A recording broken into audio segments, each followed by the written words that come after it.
120 120 120 না 120 square feet 120 square ফিটে 1 ton. তাহলে আমাকে উচ্চতা হবে ফ্লোর থেকে ছাদ পর্যন্ত 10 ফিট।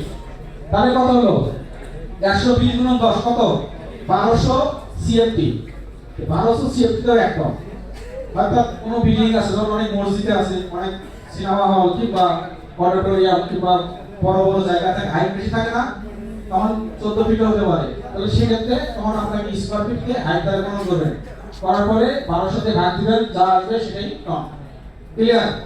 তাহলে কত স্কয়ার ফিট 1 টন 120। কত সিএফটি 1 টন 1200। লিখে রাখেন, কাজে লাগবে। আমার এখানে না, ভবিষ্যতে লাগবে, বড় উস্তাদ হয়ে গেলে। 1200 সিএফটি 1 টন। তো সেখানে অনেক সময় আছে কাস্টমারের টিন শেড বিল্ডিং সিলিং নাই, সিলিং করছে একটা হালকা হাই বোর্ড না কি বলে প্লাস্টিক মেনামাইন বোর্ড আছে না, সেই বোর্ড দিয়ে সিলিং করছে। সেই সিলিং এর কোনো দাম নাই। সিলিং হবে কোনটা ফ্লোর থেকে ছাদ পর্যন্ত, সেই হাইটের গুণন করার পরে যেটা আসবে সেটাই হলো সিএফটি। তাকে 1200 ভাগ দিবেন, যেটা আসবে ওটার কম। ঠিক আছে? তাহলে প্রথমটা আমার রুম নির্ধারণ করা। সেকেন্ড, ইনডোর কোথায় বসবে, ইনডোরটা কোথায় বসবে। সব সময় দেখবেন যে মিডলে, এই যে দেখেন এখানে কি সুন্দর লাগছে না, এই যে একটা কলাম, এইটা কলাম মাঝখানে বসছে, ওই কলামের মাঝখানে বসছে। এখানে তিনটা এই লম্বা লম্বি ভাবে মেজারমেন্ট করে তিনটা ভাগে ভাগ করছে, চারদিকে বাতাসটা সমানভাবে বন্টন করছে। ঠিক আছে? এটি হলো একটা ইনস্টলেশনের একটা গুরুত্বপূর্ণ।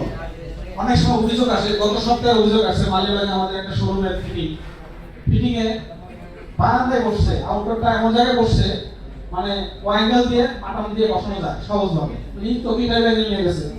ঠিক আছে? তো ফ্লোরে বসেছে, সামনে ওয়াল, পাতার বাড়ি কাছে এসিটা আধা ঘন্টা চালু করে হিটার ঠিক করতেছে।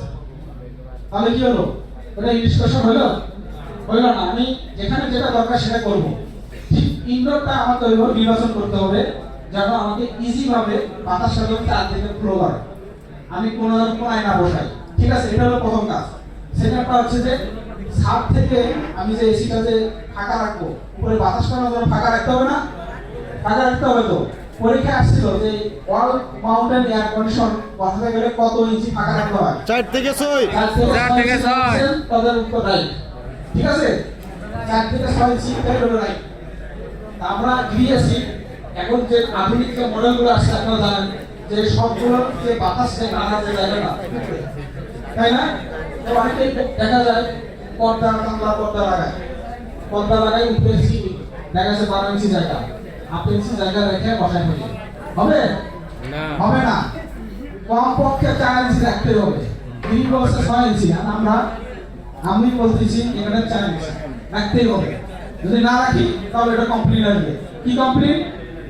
এসিতে শব্দ হবে, শব্দ হবে, বাতাস টানতে পারবে না। নতুন এসি লাগাইছেন কিন্তু সার্ভিসিং 1 বছর না করলে যে প্রবলেম, সেরকম প্রবলেম হচ্ছে। ফ্যান বাতাস টানতে পারতেছে না।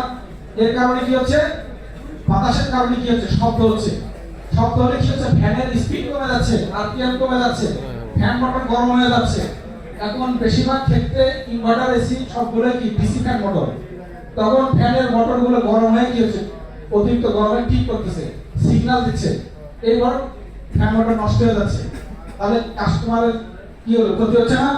পাশাপাশি যে এই ফ্যান মোটরের কারণে ফ্যান যখন না চলতেছে গরম জমে যাচ্ছে, ইভাপোরেটরে কম্প্রেসর অতিরিক্ত মানে চলতেছে, কম্প্রেসর গরম হয়ে যাচ্ছে। তাহলে এটাই হলো সমস্যা। অর্থাৎ আমার নিঃশ্বাস যদি আমি আটকে রাখি, মাস্ক একটা দিলাম, আমার স্বাভাবিক সুস্থতা ঠিক থাকবে, তাই না?